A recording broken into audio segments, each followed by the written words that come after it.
El desconocido. Ambrose Bierce. Un hombre salió de la oscuridad y penetró en el pequeño círculo iluminado por nuestro lánguido fuego de campamento, sentándose en una roca. No son los primeros en explorar esta región, comentó con voz grave. Nadie puso en duda su afirmación. Él mismo era prueba de esa verdad, pues no formaba parte de nuestro grupo y debía encontrarse en algún lugar cercano cuando acampamos. Además, debía tener compañeros no muy lejos, pues no era un lugar en el que resultara conveniente vivir o viajar solo. Durante una semana, sin contarnos a nosotros ni a nuestros animales, los únicos seres vivos que habíamos visto eran serpientes de cascabel y sapos cornudos.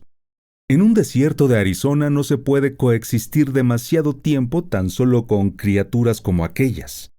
Uno debe llevar animales, suministros, armas, un equipo. Todo eso significa camaradas. Pudo surgir quizás una duda con respecto a qué tipo de hombres podían ser los camaradas de aquel desconocido tan escasamente ceremonioso. A lo que hay que añadir que había en sus palabras algo que podía interpretarse como un desafío, y que hizo que cada uno de la media docena de caballeros aventureros que éramos nosotros nos irguiéramos, sin dejar de estar sentados, y lleváramos una mano al arma. Un acto que en aquel tiempo y lugar era significativo, una posición de expectativa. El desconocido no prestó ninguna atención a aquel acto y volvió a hablar con el mismo tono monótono y carente de inflexión con el que había pronunciado su primera frase. Hace 30 años, Ramón Gallegos, William Shaw, George W. Kent y Berry Davis, todos ellos de Tucson, cruzaron los montes de Santa Catalina y viajaron hacia el oeste, hasta el punto más lejano que permitía la configuración del país. Nos dedicábamos a la prospección y teníamos la intención de, si no encontrábamos nada, cruzar el río Gila en algún punto cercano de Big Bend, donde teníamos entendido que había un asentamiento. Llevábamos un buen equipo, pero carecíamos de guía. Tan solo Ramón Gallegos, William Shaw, George W. Kent y Berry Davis. El hombre repitió los nombres lenta y claramente, como si pretendiera fijarlos en la memoria de su público, cada uno de los cuales le observaba ahora atentamente, pues se había reducido a algo la aprensión de que sus posibles compañeros estuvieran en algún lugar de la oscuridad que parecía rodearnos como si fuera un muro negro. En las maneras de ese historiador voluntario no se sugería ningún propósito inamistoso. Sus actos se asemejaban más a los de un lunático inofensivo que a los de un enemigo. No éramos tan nuevos en el país como para no saber que la vida solitaria de muchos hombres de las llanuras había producido una tendencia a desarrollar excentricidades de conducta y de carácter que no siempre eran fáciles de distinguir de la aberración mental. Un hombre es como un árbol. Dentro de un bosque de compañeros crecerá tan recto como su naturaleza individual y genética se lo permita. Pero a solas y en campo abierto, cede a las tensiones y torsiones deformadoras que le rodean. Pensamientos semejantes cruzaron mi mente mientras observaba al hombre desde la sombra de mi sombrero, que tenía inclinado para que la luz del fuego no me diera en los ojos. Sin duda se trataba de un grillado. Pero, ¿qué podía estar haciendo allí, en el corazón de un desierto? Puesto que he decidido contar esta historia, me gustaría ser capaz de describir el aspecto de ese hombre. Eso sería lo natural. Desgraciadamente y en cierta medida extrañamente, me siento incapaz de hacerlo con algún grado de confianza, pues más tarde ninguno de nosotros coincidió en cuanto a la ropa que llevaba o el aspecto que tenía. Y cuando traté de anotar mis impresiones, ese aspecto me fue esquivo. Cualquiera puede contar una historia. La narración es una de las facultades elementales de nuestra raza, Pero el talento para la descripción es un don. Como nadie rompiera el silencio, el desconocido siguió hablando. El país no era entonces lo que es ahora. No había ni un solo rancho entre el Gila y el Golfo. Había un poco de casa desperdigada por las montañas, y cerca de las infrecuentes charcas, hierba suficiente para evitar que nuestros animales murieran de hambre. Si teníamos la suerte de no encontrarnos con los indios, podríamos seguir avanzando. Pero al cabo de una semana el propósito de la expedición había cambiado. En lugar de descubrir riquezas, intentábamos conservar la vida. Habíamos llegado demasiado lejos para poder regresar. De manera que lo que teníamos delante no podía ser peor que lo que nos aguardaba detrás. Así que seguimos avanzando, cabalgando por la noche para evitar a los indios y el calor intolerable, y ocultándonos durante el día lo mejor que podíamos. En ocasiones, cuando habíamos agotado el suministro de carne de animales salvajes y vaciado nuestras cantimploras, teníamos que pasar varios días sin comer ni beber. Luego, una charca o una pequeña laguna en el fondo de un arroyo nos permitían restaurar nuestras fuerzas y salud, por lo que éramos capaces de disparar a algún animal salvaje que también hubiera buscado el agua. A veces era un oso, otras un antílope, un coyote, un puma, lo que Dios quisiera. Todo era comida. Una mañana, cuando rodeábamos una cordillera tratando de encontrar algún paso, nos atacó un grupo de apaches que había seguido nuestro rastro hasta un barranco que no está lejos de aquí. Sabiendo que nos superaban en número de 10-1, no tomaron ninguna de sus habituales y cobardes precauciones, sino que se lanzaron sobre nosotros al galope, disparando y gritando. La lucha era inevitable. Presionamos a nuestros débiles animales para que subieran el barranco mientras hubiera espacio para poner una pezuña. Bajamos de nuestras sillas y nos dirigimos hacia el chaparral que había en una de las pendientes, abandonando todo nuestro equipo al enemigo. Pero todos conservamos el rifle. Ramón Gallegos, William Shaw, George W. Kent y Berry Davis. El mismo y viejo grupo, comentó el humorista que había entre nosotros. Era un hombre del oeste que no estaba familiarizado con las costumbres decentes de la relación social. Un gesto de desaprobación de nuestro jefe lo hizo callar, permitiendo al desconocido proseguir el relato.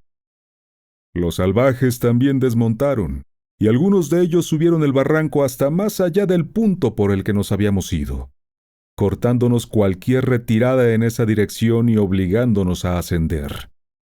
Desgraciadamente, el chaparral solo se extendía una corta distancia por la pendiente, y cuando llegamos al campo abierto que había más arriba, recibimos los disparos de una docena de rifles. Pero los apaches disparaban muy mal cuando lo hacían deprisa, y quiso Dios que ninguno de nosotros cayera. 20 metros más arriba, más allá del borde de los matorrales, había unos riscos verticales y directamente enfrente de nosotros una estrecha abertura. Corrimos hacia ella y nos encontramos en una caverna tan grande como una habitación ordinaria de una casa. Allí estaríamos a salvo durante algún tiempo. Un solo hombre con un rifle de repetición podría defender la entrada contra todos los apaches del mundo. Pero contra el hambre y la sed no teníamos defensa. Conservábamos el valor, pero la esperanza era un término del recuerdo. No vimos después a ninguno de aquellos indios, pero por el humo y el resplandor de las hogueras que habían encendido en el barranco, sabíamos día y noche que nos vigilaban, con los rifles preparados desde el margen de los matorrales.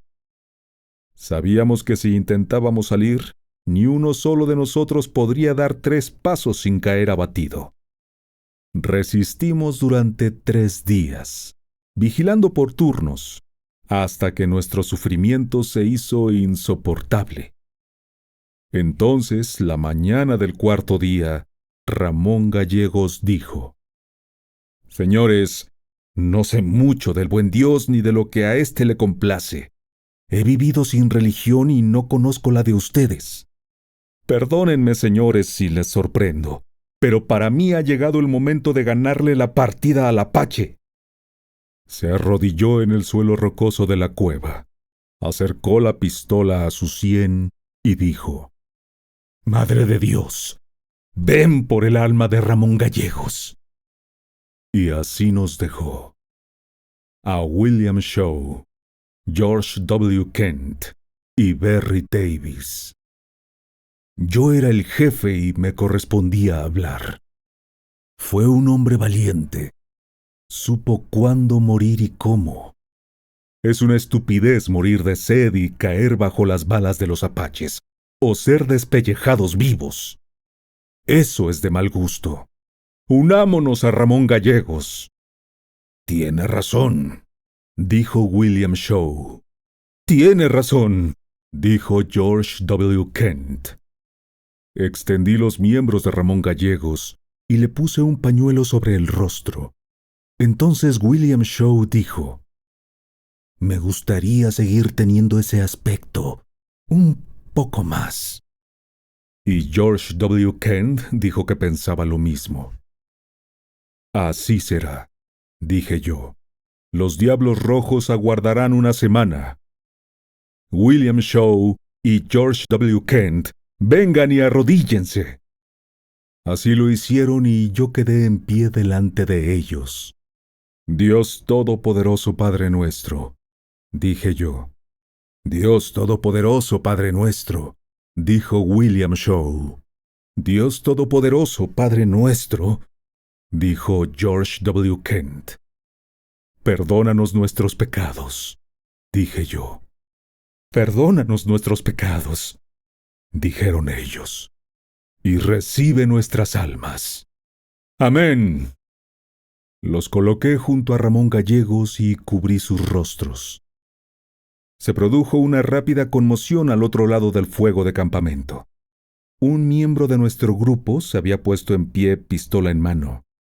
¿Y tú te atreviste a escapar?, gritó. ¿Has tenido el valor de permanecer vivo? Eres un perro cobarde, y yo haré que te unas a ellos aunque luego me ahorquen a mí. Pero saltando como una pantera, nuestro capitán se lanzó sobre él y le sujetó la muñeca. ¡Detente, Sam Jonesy! ¡Detente! Todos nos habíamos puesto en pie, salvo el desconocido, que permanecía sentado, inmóvil y aparentemente sin prestar atención. Alguien tomó a Jonesy por el otro brazo. «Capitán, aquí hay algo que no concuerda», dije yo. «Este tipo es un lunático o simplemente un mentiroso.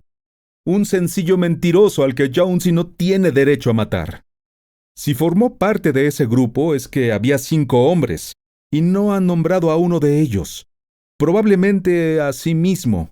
«Cierto», contestó el capitán soltando al insurgente que se sentó. «Aquí hay algo inusual. Hace años se encontraron 4 cuerpos de hombres blancos, vergonzosamente mutilados y sin el cuero cabelludo, en los alrededores de la boca de esa cueva. Los enterraron allí. Yo mismo he visto las tumbas y mañana las veremos todos». El desconocido se levantó y nos pareció muy alto bajo la luz del fuego menguante, pues por prestar atención a su historia nos habíamos olvidado de alimentarlo. «Había 4», repitió él.